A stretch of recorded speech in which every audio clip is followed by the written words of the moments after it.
author is Cynthia Changyit Levin. Is the author of From Changing Diapers to Changing the World, Why Moms Make Great Advocates and How to Get Started.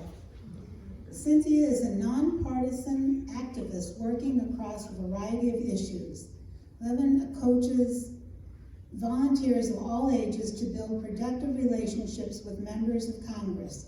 She advocated side by side with her two children from their toddler to teen years and crafted a new approach to advocacy based upon her strength as a mother. And we all know that.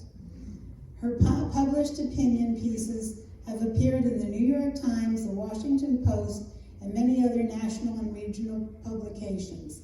She received the 2021 Cameron Dugan Media Award for Results Educational Fund for her citizen journalism on poverty issues.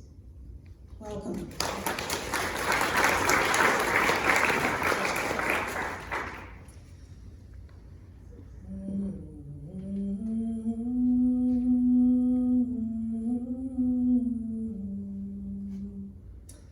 That's just a little piece of a wordless lullaby that I used to listen to while feeding my baby. I discovered it on an album of world music for mothers, and that song is just a simple melody hummed in a round, beginning with one voice that sounds like a woman just humming intimately to a baby. And more company voices join in, wrapping the original singer in a loving blanket of support. In the deepest hours of winter, I listened to this lullaby as I sat alone in the dark, seemingly endlessly trying to breastfeed my newborn and wrestling with fears. I didn't know it then, but it takes a while for breast milk to come in for me.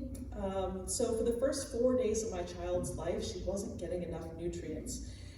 My child was starving, and I didn't know it until I called my doctor, and who said, that baby needs food, go to the drugstore and get some formula. So my husband ran out on Christmas Eve, and we saw how quickly a baby's health can turn around when given a simple intervention of formula plus clean water.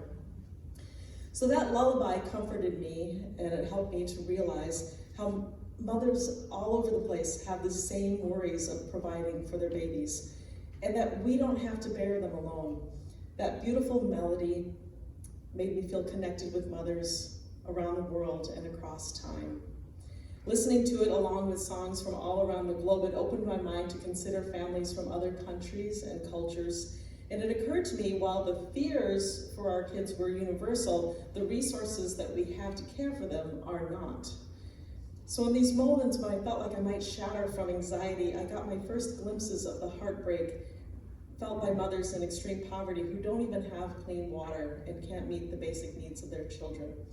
What good would it be for me to dwell on these irrational fears when another mother faced actual danger? Could I be part of the loving chorus, offering her support? Answering those questions set a new course for the rest of my life as I learned to be an activist speaking out for global child and maternal health. I am the author of From Changing Diapers to Changing the World, Why Moms Make Great Advocates and How to Get Started. It's a warm, funny, and inspirational guide for mothers and others who want to speak out powerfully on any issue to make a better world. It inspires new advocates to take their first actions and encourages experienced advocates to take their next steps with clear and easy instructions. It includes not only my story, but stories of diverse moms from different backgrounds working on different issues like poverty, nutrition, gun violence, climate issues, to help their families, our families. And in a time when diverse partisan politics are depressingly normal, I'm bringing humor and kindness into the conversation with a nonpartisan book. I'm not telling people what to think, I'm telling and showing them how to take actions on issues they're already passionate about. And if people can learn to take these powerful advocacy actions like phoning Congress, writing letters to the editor, or even sitting down with their members of Congress, we can bring compassionate mom voices to the table instead of sniping at each other over social media. This is the book that I wish that I'd had 18 years ago as a new mom. It would have saved me time to know that advocacy is simply speaking to someone with the power to help. I could have really used a book to assure me that I still had an active, important role to play in shaping the world, even in the middle of my shifting identity from professional engineer to stay-at-home mom. I write especially for moms because though we are highly regarded on Mother's Day, mothers are a demographic held back by misogyny or the demands on our time and energy that we spend caring for our families.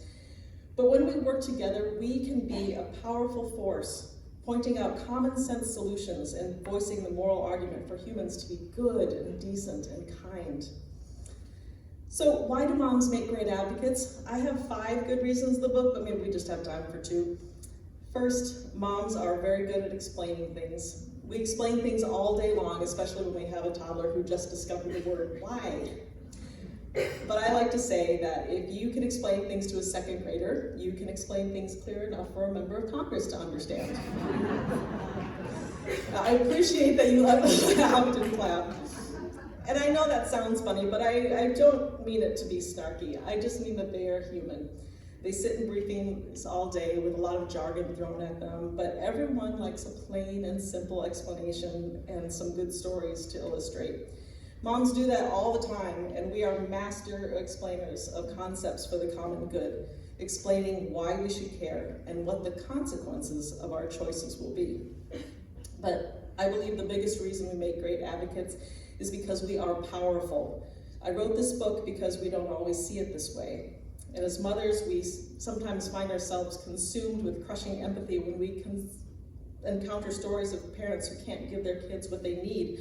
But this is far from a sign of weakness. On the contrary, this ability to internalize another person's story gives great power because empathy and caring are contagious in the best possible way.